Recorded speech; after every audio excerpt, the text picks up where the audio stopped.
Guys, mag-oil change tayo ngayon ng Toyota Prius, okay? So lagyan mo natin ng dyan, kalso sa may likod na gulong for safety. Tapos itaas natin yung yung sasakyan. Ngayon guys, nakataas na yung sasakyan. Pero kailangan natin ng support, jack stand 2 tons, okay? Para sure na hindi babagsak. Pero kailangan natin ng creeper para pumasok doon sa ilalim. Okay? Tanggalin yung nut ng oil pan, saka yung oil filter. Natin yung hood, okay? Tanggalin mo.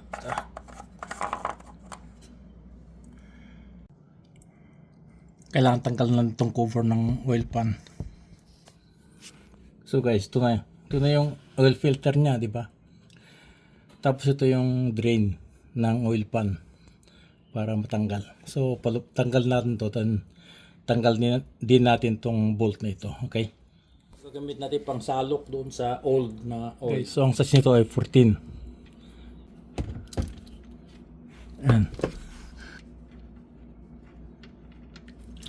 Ayan. Kasi synthetic itong lagay ko. So instead na 10,000 miles, ginawa ko lang 7,500 miles. Then next na tatanggalin is the oil filter, okay? Ito yung ginagamit kong pang oil change sa Prius Mobile 1. Saka yung bagong oil filter. Meron pa rin tumutulong konti. Hayaan lang muna natin tumulo.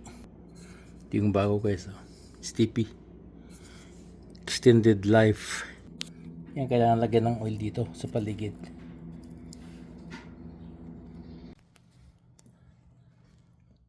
So guys, ito ibalik natin yung palitan natin yung bagong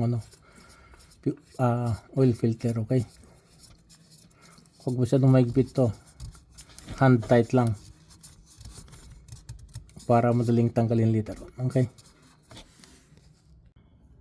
Tapos punasan natin yung pinanggalingan ng kuwan.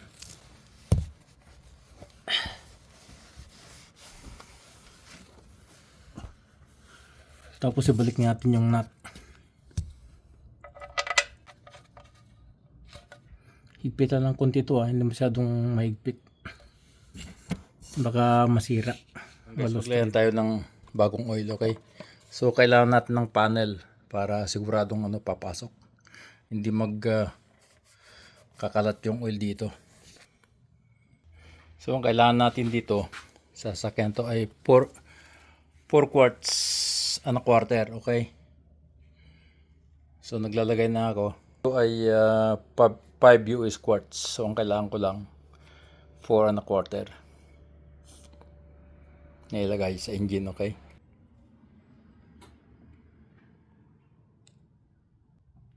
So yan, sinarado ko na. Yan, naibalik na yung cover ng oil pan. Walang tulo. Okay. Guys, salamat sa panonood. Sana maging demanding kayo. Kasi mahal lang pagpagawa ng sasakyan dito sa amin. Kaya kami lang gumagawa.